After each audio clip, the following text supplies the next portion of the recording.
这里一定是男人的天堂，里面收藏了各种经典的超级豪车。而强子今天过来是为了买一辆阿斯顿马丁，这是一辆搭载 V8 引擎的 Vantage， 虽然是二手的，但是车况非常好。强子想买来改造成 GT 跑车，在朋友面前大秀一把。车主的报价是35000英镑，他一点也不含糊，直接就同意了。成交后，强子也不墨迹，直接开着车就走了。虽然车子目前还没有任何改动，可它毕竟是阿斯顿马丁，开起来依旧是那么顺畅。因为车厂的目标是改装成 GT 赛车，但他们对这种车型并不了解，所以强子联系了当地的熟人，他是跑车赛事的经理，对车子的调教和改装很精通，能在改车上提供一定的帮助。经理带着强子来参观马丁在赛道上的表现，两人边看边聊。他告诉强子，在改装二手车时，一定要先上路试车，因为鬼知道车子有没有暗病。GT 跑车对性能的要求极高，任何地方都不能出错，只要把握好这一点就可以了。了解到情况之后，强子立刻驱车返回车厂，吩咐员工试车。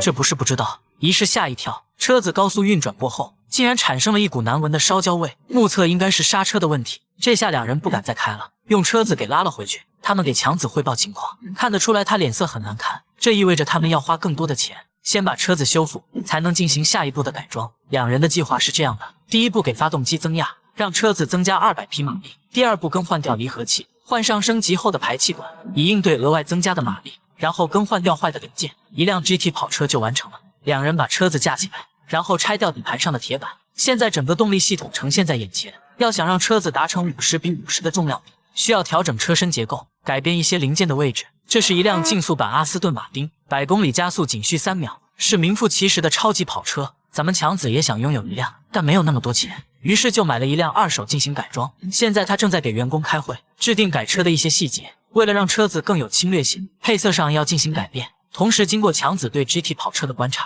他们的后面都有一个巨大的尾，既能让车子更帅，还能在高速运转时保持平衡。得到指示的员工回到工位继续拆车，拿掉排气管后，他们小心翼翼地拆开变速箱。要知道这可是一辆阿斯顿马丁，上面的零件精密无比，千万不能有任何差错。他们对离合器动了大手术，基本上都换成了赛车零件。接着他们又拿来了新排气管，由于超跑的引擎排量很大，所以当他们在行驶时会产生比家用车更多的气体，而所有的汽油发动机的排气中都会存在一种催化剂。他们打算安装一个自由流动的催化剂来应对增加的马力，这样能大幅度提高运转效率。两人刚把新的排气装上去，老板强子就叫住了他们。他觉得他们的进度太慢了，3天过去了，车子还没什么变化，于是就给他们下最后通牒，2个星期之内完不成，那就收拾东西走人。现在车子就剩发动机了，增加了200匹马力后，散热又成了个大问题。两人思来想去，不知道该怎么解决这个问题。突然长发哥灵光一闪，提出要去机场看看，他的老朋友在这里开特技飞机，十分精通发动机的原理。他带着长发哥参观了飞机的发动机。其实这种飞机的引擎和汽车引擎原理相同，散热方式采用的是液冷，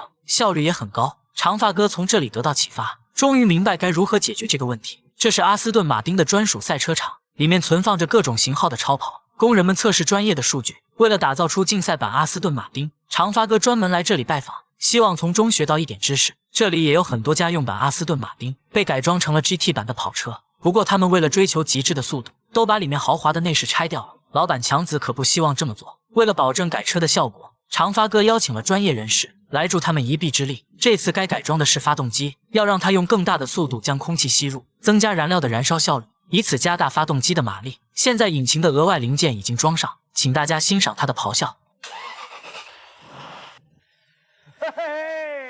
说实话，这是最让我惊艳的一次。目前动力系统已经完成，还记得最开始说的，车子在高速运行时会出现难闻的气味吗？他们要解决这个问题，更换上陶瓷制动器和专业的赛车悬架。车厂里有专业的机床，能生产大部分零件，只需要给电脑输入具体的数值，就能得到想要的零件。两人把轮子拆下，去除原本的制动器，可以看出它已经接近报废了，还好更换的及时，要不然后果不堪设想。趁着轮子还没装上，长发哥拿来了一个避震弹簧装上去。最后经过仪器的测量，车子终于完成了组装。进行到这一步，车子还差最后的喷漆。老板强子正在电脑上作图，他和金哥是2种不同的风格。金哥通常是手绘效果图，而且画得惟妙惟肖，强子则是电脑作图高手，风格更接近于写实。他把效果图发给喷漆厂，等喷好漆后直接加装尾翼就好了。可以看出来他们的手艺还是很不错的，虽然表面样子灰蒙蒙的，可还是难掩他高贵的气质。